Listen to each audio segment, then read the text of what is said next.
താമരശ്ശേരി ചുരത്തിലെ ഗതാഗതക്കുരുക്കിന് ശാശ്വത പരിഹാരം തേടി വയനാട്ടിലേക്കുള്ള തുരങ്കപാതയെക്കുറിച്ച് വലിയ ചർച്ചകളാണ് ഇപ്പോൾ നടക്കുന്നത്. പക്ഷേ സാമ്പത്തികമായും പാരിസ്ഥിതികമായും കൂടുതൽ പ്രായോഗികമായ ഒരു ബദൽ പാത ചർച്ചകളിൽ നിന്ന് പൂർണ്ണമായും അപ്രത്യക്ഷമായിരിക്കുകയാണ്. പൂഴിത്തോട് പടിഞ്ഞാറത്തറ റോഡ് എന്ന ആ നിർദ്ദിഷ്ട പദ്ധതി എവിടെയെത്തി? ഉന്നയിക്കപ്പെടുന്ന തടസ്സങ്ങളടക്കമുള്ള കാര്യങ്ങൾ പരിശോധിക്കുകയാണ് മീഡിയ വൺ സംഘം. കോഴിക്കോട് ജില്ലയിലെ പേരാമ്പ്രക്കടുത്ത പൂഴിത്തോടാണ് ഞാനിപ്പോൾ ഉള്ളത്.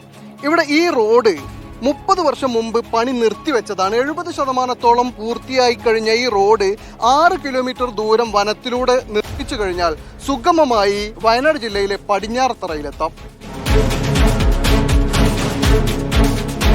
100-200 കോടി രൂപ കൊണ്ട് 2 വർഷത്തിനുള്ളിൽ ചെയ്തു തീർക്കാവുന്ന ഒരു റോഡാണിത്. പക്ഷെ ഇപ്പോഴും ഇതിന് വേണ്ടത്ര ശ്രദ്ധ കിട്ടിയില്ല. 30 വർഷമായിട്ട് ഇതിന്റെ മൂന്നിൽ 2 ഭാഗം 70% വർക്ക് പൂർത്തിയാക്കി എടുക്കുകയാണ്. ഈ സർവേ പൂർത്തിയാക്കി ഏറ്റവും നല്ല ഡീറ്റെയിൽഡ് പ്രൊജക്ട് റിപ്പോർട്ട് പ്രപ്പോസൽ കേന്ദ്ര ഗവൺമെന്റിന് കൊടുത്ത് കേന്ദ്ര ഗവൺമെന്റിൽ നിന്ന് അനുമതി വാങ്ങിയിട്ട് വേണം ഈ റോഡ് പൂർത്തിയാക്കാൻ. വയനാട് ജില്ലയിലെ പടിഞ്ഞാറത്തറയ്ക്ക് സമീപം കുറ്റ്യാംവയലിലെ ഈ ഭാഗത്താണ് പൂഴിത്തോട് നിന്നുള്ള റോഡ് എത്തിച്ചേരുക. ഇവിടെ നിന്ന് കൽപ്പറ്റയിലേക്ക് 24 കിലോമീറ്റർ മാത്രമാണ് ദൂരമുള്ളത്. വിനോദസഞ്ചാര കേന്ദ്രമായ ബാണാസുര ഡാമിലേക്ക് 4 കിലോമീറ്റർ ദൂരവും.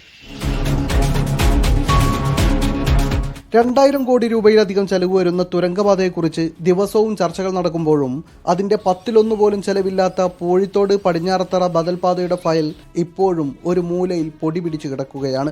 രാഷ്ട്രീയ ഇച്ഛാശക്തിയുടെ അഭാവമാണ് വിഷയത്തിൽ പ്രധാനമായും ചൂണ്ടിക്കാണിക്കപ്പെടുന്നത്.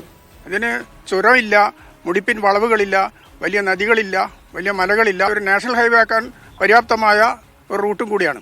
മാറി മാറി സർക്കാരുകൾ വന്നെങ്കിലും അവരാരും ഈ റോഡിനെ പറ്റി കൂടുതൽ ചിന്തിക്കുകയോ ഒന്നും ചെയ്തില്ല. അതുകൊണ്ട് ഒരു അനാഥമായി കിടക്കുകയാണ്. 7 കിലോമീറ്റർ വനഭൂമിയിലൂടെ കടന്നുപോകേണ്ടതിനാൽ വനം പരിസ്ഥിതി മന്ത്രാലയത്തിന്റെ അനുമതി ലഭിക്കില്ലെന്നതായിരുന്നു പ്രധാനമായും തടസ്സമായി ചൂണ്ടിക്കാണിക്കപ്പെട്ടിരുന്നത്. 2023 വനസംരക്ഷണ നിയമം ഭേദഗതി ചെയ്തതോടെ റോഡ്, റെയിൽപാത നിർമ്മാണങ്ങൾക്കും പൊതുജനങ്ങൾക്കുള്ള അടിസ്ഥാന സൗകര്യങ്ങൾക്കും വനഭൂമി കൈമാറ്റം ചെയ്യാനുള്ള അധികാരം സംസ്ഥാനങ്ങൾക്ക് നൽകിയിട്ടുണ്ട്.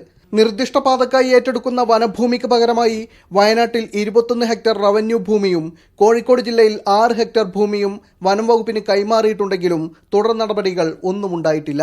മേപ്പാടി തുരങ്കപാതയ്ക്ക് കേന്ദ്ര വനം പരിസ്ഥിതി മന്ത്രാലയം അനുമതി നൽകിയ പശ്ചാത്തലത്തിൽ അതിനേക്കാൾ ഏറെ എളുപ്പത്തിലും കുറഞ്ഞ ചെലവിലും കുറഞ്ഞ പാരിസ്ഥിതികാഘാതത്തിലും നിർമ്മിക്കാവുന്ന ഈ പാതയ്ക്ക് അനുമതി നേടിയെടുക്കാൻ എന്തുകൊണ്ടും എളുപ്പമാണ്. പക്ഷെ എന്നിട്ടും എന്തുകൊണ്ടാണ് അധികാരികൾ ഇതിനെതിരെ മുഖം തിരിക്കുന്നത് എന്നതാണ് ഇപ്പോഴും ചോദ്യമായി അവശേഷിക്കുന്നത്. ക്യാമറ പേഴ്സൺ ഷബീർ ഖലീലിനൊപ്പം T Aneez Ali, media one, Kozhikode.